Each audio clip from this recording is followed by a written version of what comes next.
지금부터는 분명하게 경고부터 드리겠습니다. 뇌졸중 오기 전에 두통이 생긴다, 어지럽다, 입꼬리가 이상하다, 손발이 저리다 이런 말들요. 그거 전부 뇌졸중 전조 증상이라고 믿으시면 안 됩니다. 대부분은 그런 신호 없이 그냥 옵니다. 저는 30년 동안 뇌혈관 질환을 연구해온 박준호인데요. 솔직히 말씀드리면 저도 이 병은 두렵습니다. 한번 시작되면 되돌리기 어렵기 때문입니다. 그런데 더 위험한 건 따로 있습니다. 몸이 미리 알려줄 거라고 믿고 안심하는 겁니다. 내 몸은 내가 안다. 이 말이 뇌졸중 앞에서는 거의 통하지 않습니다. 제가 연구하면서 만난 분들 중에서도 정말 많은 분들이 이렇게 말씀하셨어요. 몸이 이상하면 알 것 같은데 아무 신호가 없었다고요? 그게 바로 이 병의 특징입니다. 신호를 찾으려고 하지 마세요. 대신 안 생기게 만드는 쪽으로 가셔야 됩니다. 이게 정말 중요한 차이입니다. 신호를 기다리면 이미 늦을 수 있어요. 다행히 방법은 아주 단순합니다. 매일같이 힘들게 관리할 필요도 없어요. 딱 두 가지만 기억하시면 됩니다. 혈압하고 혈당 이 두 가지만 정기적으로 확인하시면 대부분 막을 수 있습니다. 이걸 모르고 계시면 뇌졸중은 정말 예고 없이 찾아옵니다. 그리고 한번 오면 돌이킬 수 없는 변화가 생깁니다. 말이 어눌해지고 한쪽 몸을 못 쓰게 되고 일상이 완전히 달라지는 거죠. 그래서 제가 이렇게 강하게 말씀드리는 겁니다. 지금부터라도 신호를 찾는 게 아니라 원인을 관리하는 쪽으로 생각을 바꾸셔야 됩니다. 많은 분들이 이렇게 물어보세요. 그래도 몸이 뭔가 알려주지 않겠냐고요? 안타깝게도 대부분은 그렇지 않습니다. 특히 뇌경색 같은 경우는 정말 아무런 경고 없이 갑자기 오는 경우가 훨씬 많아요. 그래서 더 무서운 겁니다. 내가 대비할 시간조차 주지 않으니까요. 여러분은 평소 몸의 신호를 믿고 계셨나요? 아니면 그냥 괜찮겠지 하고 넘기셨나요? 제 주변에서도 이런 일이 있었습니다. 지인의 어머님이신데요. 70대 초반이셨고 평소에 두통도 없고 어지럼증도 없어서 본인은 건강하다고 늘 말씀하시던 분이었습니다. 매일 산책도 하시고 식사도 잘 챙겨 드시고 주변에서 보기에도 정말 건강해 보이셨어요. 그런데 어느 날 아침 말이 어눌해지고 한쪽 팔에 힘이 빠졌어요. 다행히 잠깐 그러다 풀려서 그냥 지나치려 했죠. 이 이야기를 끝까지 들어야 전체 흐름을 알 수 있습니다. 왜냐하면 여기서 정말 중요한 분기점이 생기거든요. 그때 바로 대응했으면 달라졌을 텐데 증상이 사라지니까 안심하신 겁니다. 피곤해서 그런가 보다, 나이 들어서 그런가 보다 이렇게 생각하셨대요. 그날 저녁에 다시 증상이 왔고 이번에는 걷지도 못하셨습니다. 결국 일상생활이 완전히 달라졌습니다. 혼자서는 화장실도 못 가시고 말씀도 제대로 못 하시게 됐어요. 가족들이 24시간 돌봐드려야 하는 상황이 된 겁니다. 나중에 돌아보면 그 잠깐 나타났다가 사라진 증상이 진짜 경고였던 겁니다. 그런데 대부분은 그걸 대수롭지 않게 넘깁니다. 신호라고 생각하지 않으니까요. 이런 상황을 너무 많이 봐왔습니다. 그래서 이 이야기를 꼭 전하고 싶었습니다. 여러분의 뇌혈관 건강을 완전히 바꿀 수 있는 중요한 지혜를 오늘 말씀드리려고 합니다. 구독과 좋아요 부탁드리고 끝까지 보시면 왜 지금 습관을 바꿔야 하는지 분명히 알게 되실 겁니다. 이 채널은 여러분의 건강한 노년을 응원합니다. 자, 이제 시작하겠습니다. 이렇게 작은 차이가 인생을 바꿉니다. 증상이 잠깐 나타났다 사라졌을 때 어떻게 대응하느냐에 따라서 완전히 다른 결과가 나오는 거죠. 그래서 오늘 이 내용을 정말 집중해서 들어주셨으면 좋겠습니다. 이제부터 뇌졸중과 직접 연결되는 핵심 내용들을 하나씩 짚어보겠습니다. 많은 분들이 두통을 가장 무서워합니다. 머리가 아프면 혹시 뇌에 문제가 생긴 건 아닐까 걱정하시죠. 그런데 제가 30년 동안 연구하면서 확인한 결과를 말씀드리면 대부분의 뇌경색은 두통 없이 발생합니다. 서울대병원 뇌혈관센터에서 10년간 추적 조사한 자료를 보면 뇌경색 환자의 약 85%가 발병 전 두통을 경험하지 않았다고 나옵니다. 박영수 68세님 경우를 말씀드릴게요. 이분은 평생 편두통이 있으셨어요. 한 달에 서너 번은 꼭 머리가 아프셨는데 그때마다 뇌졸중이 올까봐 불안해하셨습니다. 그런데 실제로는 두통과 뇌졸중은 전혀 관련이 없었어요. 평소 두통이 있다고 해서 뇌졸중 위험이 높은 게 아니라는 겁니다. 오히려 과도한 걱정 때문에 스트레스만 더 받으셨던 거죠. 그러니까 평소 두통이 있다고 겁먹지 마세요. 대신 주의하셔야 할 건 따로 있습니다. 갑자기 태어나서 처음 겪는 극심한 두통이 왔을 때 그건 예외입니다. 망치로 뒤통수를 맞은 것처럼 갑자기 심한 통증이 오면 그건 뇌출혈 신호일 수 있어요. 하지만 일상적인 두통은 대부분 긴장성 두통이거나 편두통이니까 너무 불안해하실 필요 없습니다. 평소 두통 때문에 괜히 불안하셨나요? 이제는 그 걱정 내려놓으셔도 됩니다. 어지럼증도 비슷합니다. 어지러우면 뇌에 문제가 생긴 건 아닐까 걱정하시는 분들이 정말 많아요. 그런데 어지럼증은 귀, 혈압, 피로 때문인 경우가 훨씬 많습니다. 특히 중장년 이후에는 이석증이라고 해서 귀 안쪽 돌멩이 같은 게 움직여서 생기는 어지럼증이 흔하거든요. 고려대 안암병원 신경과에서 발표한 연구를 보면 일반적인 어지럼증과 뇌졸중의 직접 연관성은 매우 낮다고 합니다. 김정희 72세님은 수년간 어지럼증으로 고생하셨어요. 아침에 일어날 때마다 빙빙 도는 느낌이 들어서 매번 뇌졸중이 오는 게 아닌가 겁이 났대요. 그런데 검사해보니 이석증이었습니다. 간단한 물리치료로 좋아지셨고 뇌졸중과는 전혀 상관없었던 거죠. 이렇게 어지럼증만 있는 경우는 대부분 뇌졸중이 아닙니다. 어지럼증 자체보다 갑작스러운 기능 이상을 보셔야 합니다. 무슨 말이냐면 어지럽기만 한 게 아니라 말이 어눌해지거나 한쪽 팔다리에 힘이 빠지는 게 동시에 나타나면 그때는 바로 대응해야 된다는 겁니다. 어지럼증과 함께 다른 증상이 겹치면 그게 진짜 위험 신호예요. 어지러우면 무조건 뇌졸중일까 걱정하셨나요? 단독 증상일 때는 거의 다른 원인입니다. 손발 저림도 많은 분들이 오해하시는 부분입니다. 손발이 저리면 혈액순환이 안 되는 거고 그러면 뇌졸중 전조라고 생각하시는데요. 손발 저림은 신경 압박이 원인인 경우가 대부분입니다. 목 디스크나 손목 터널 증후군처럼 신경이 눌려서 생기는 거예요. 분당 서울대병원 신경과 자료를 보면 일상적 저림은 뇌졸중 전조로 보기 어렵다고 명확히 나와 있습니다. 이순자 65세님은 손 저림 때문에 정말 걱정이 많으셨어요. 자다가도 손이 저려서 깨고 설거지할 때도 손끝이 찌릿찌릿해서 혹시 뇌졸중 오는 게 아닐까 불안하셨대요. 그런데 검사 결과 손목 터널 증후군이었습니다. 손목에 있는 신경이 눌려서 생긴 거였고 간단한 보호대 착용만으로도 많이 좋아지셨어요. 뇌와는 전혀 관련 없는 문제였던 겁니다. 그럼 뭘 봐야 되냐면 한쪽 힘이 빠지는지 여부를 보세요. 저림이 아니라 힘이 빠져서 물건을 떨어뜨린다거나 다리에 힘이 없어서 주저앉는다거나 이런 증상이 나타나면 그게 진짜 문제입니다. 양쪽이 다 저린 건 거의 뇌졸중이 아닙니다. 뇌졸중은 한쪽 뇌혈관이 막히는 거니까 증상도 한쪽으로만 나타나요. 저림 때문에 밤에 걱정해 보신 적 있으신가요? 양쪽 저림은 안심하셔도 됩니다. 그럼 진짜 위험한 전조는 뭐냐? 바로 잠깐 왔다 사라진 마비입니다. 이게 제일 무섭습니다. 증상이 생겼다 완전히 사라지면 가장 위험합니다.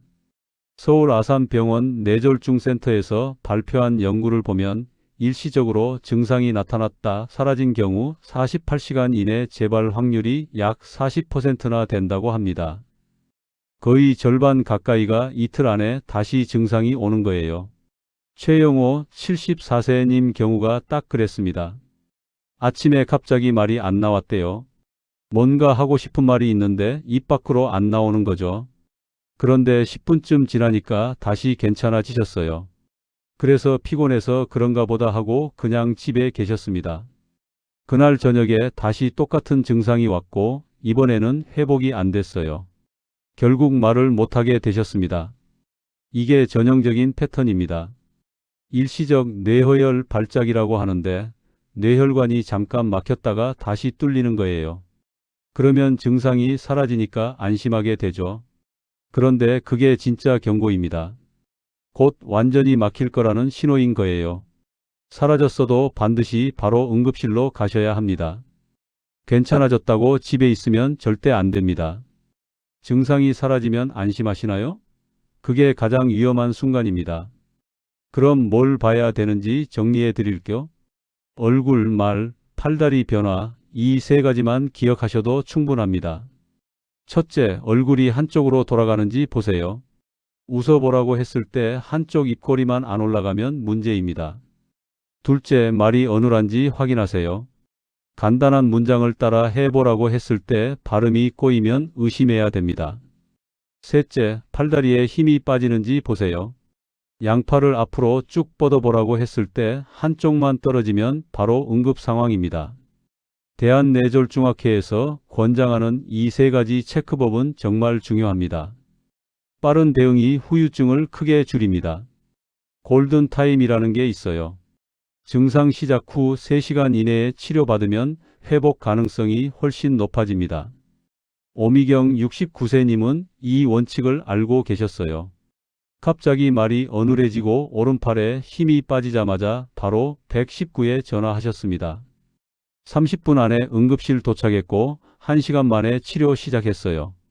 그래서 거의 완전히 회복하셨습니다. 지금은 일상생활에 아무 지장 없이 잘 지내세요. 이게 빠른 대응의 힘입니다. 망설이지 말고 바로 119입니다. 지켜보자는 말이 가장 위험합니다. 조금만 더 기다려보자, 잠깐 쉬면 나아질 거야, 이런 생각이 골든타임을 놓치게 만듭니다. 의심되면 무조건 바로 전화하세요. 이 세 가지 바로 떠올릴 수 있으신가요? 얼굴, 말, 팔다리입니다. 이제 왜 신호를 믿으면 안 되는지 감이 오셨을 겁니다. 대부분의 두통, 어지럼증, 손발 저림은 뇌졸중 전조가 아니에요. 오히려 아무 신호 없이 오거나 잠깐 왔다 사라지는 마비 증상이 진짜 위험한 겁니다. 다음으로는 뇌졸중을 만드는 진짜 원인을 말씀드리겠습니다. 신호를 찾을 게 아니라 원인을 관리해야 된다는 걸 이제부터 확실히 아실 겁니다. 뇌졸중은 갑자기 생기는 병이 아닙니다. 오랜 시간 쌓인 결과입니다. 혈관이 하루아침에 막히는 게 아니라 몇 년, 몇십 년에 걸쳐서 서서히 좁아지다가 어느 순간 완전히 막히는 거예요. 그래서 지금 당장은 아무 증상 없어도 혈관 상태는 이미 나빠지고 있을 수 있습니다. 젊다고 안심하면 더 위험합니다. 요즘은 40대, 50대 뇌졸중 환자가 정말 많아졌어요. 예전에는 70대, 80대 어르신들 병이었는데 이제는 아닙니다. 삼성서울병원 통계를 보면 최근 10년 사이 50대 이하 뇌졸중 환자가 약 30% 증가했다고 나옵니다. 왜 그럴까요? 생활습관 때문입니다. 체중 변화를 먼저 확인하세요. 최근 몇 년간 체중이 계속 늘고 있다면 그게 첫 번째 경고입니다. 특히 배가 나오는 복부비만은 정말 위험해요. 내장 지방이 쌓이면 혈관에 염증이 생기고 혈압이 올라가고 혈당 조절이 안 되기 시작합니다. 이 세 가지가 다 뇌졸중 위험을 높이는 요인이에요. 최근 체중이 계속 늘고 있지는 않으신가요? 작년보다 올해, 올해보다 내년 체중이 계속 증가하는 추세라면 지금 당장 식습관을 점검하셔야 됩니다. 흡연은 가장 강력한 위험 요소입니다. 담배를 피우면 혈관이 수축하고 혈액이 끈적해집니다. 그러면 혈전, 그러니까 피떡이 생기기 쉬워지는 거예요. 국립암센터 연구진이 발표한 자료를 보면 흡연자는 비흡연자에 비해 뇌졸중 위험이 약 2.5배 높다고 합니다. 2배 반이나 높은 겁니다. 그런데 많은 분들이 이렇게 말씀하세요. 미세먼지 걱정하면서 담배 피우면 모순입니다. 공기 나쁜 날 마스크 쓰고 다니면서 담배는 계속 피우시는 분들 많거든요. 담배 한 개비가 미세먼지보다 훨씬 해롭습니다. 직접 폐로 들이마시는 독성 물질이에요. 줄이는 게 아니라 끊는 게 답입니다. 하루 한 갑 피우던 걸 반 갑으로 줄였다고 안심하시면 안 돼요. 조금이라도 피우면 혈관 손상은 계속됩니다. 완전히 끊으셔야 혈관이 회복되기 시작합니다. 담배가 정말 괜찮다고 생각하셨나요? 지금이라도 끊으시면 늦지 않습니다. 과도한 음주도 큰 문제입니다. 술을 많이 마시면 뇌세포를 직접 망가뜨립니다. 혈압도 올라가고 혈관벽도 약해져요. 서울대 보건대학원에서 진행한 장기 추적 연구를 보면 하루 소주 반 병 이상 마시는 사람은 뇌출혈 위험이 크게 증가한다고 나옵니다. 조금씩 매일이 가장 위험합니다. 한 번에 많이 마시는 것도 나쁘지만 매일 조금씩 마시는 것도 문제예요. 간이 쉴 틈이 없으니까 독성 물질이 계속 쌓이는 겁니다. 그리고 혈관도 계속 자극받고요. 주 1회 소량 원칙을 지키세요. 일주일에 한두 번 정도, 그것도 소주 한 잔 정도만 마시는 게 적당합니다. 매일 한 잔보다 일주일에 한 번, 두 잔이 나아요. 간과 혈관이 회복할 시간을 주는 겁니다. 술이 건강에 도움이 된다고 믿으셨나요? 적당량이라는 게 생각보다 훨씬 적습니다. 목을 과하게 꺾는 운동도 조심하셔야 됩니다. 요가나 스트레칭 하실 때 목을 뒤로 젖히거나 옆으로 심하게 돌리는 동작 있잖아요. 그게 위험할 수 있습니다. 목에는 뇌로 가는 중요한 혈관이 지나가거든요. 경동맥이라고 하는데 이 혈관이 과도하게 꺾이면 혈류가 일시적으로 막힐 수 있어요. 중장년 이후에는 특히 조심해야 합니다. 나이 들면 혈관 탄력이 떨어지고 벽이 얇아지거든요. 젊을 때는 괜찮았던 동작도 이제는 부담이 될 수 있습니다. 분당 서울대병원 재활의학과에서 발표한 사례를 보면 무리한 목 운동 후 뇌졸중이 발생한 경우가 실제로 보고됐습니다. 뇌 가동 범위를 넘지 마세요.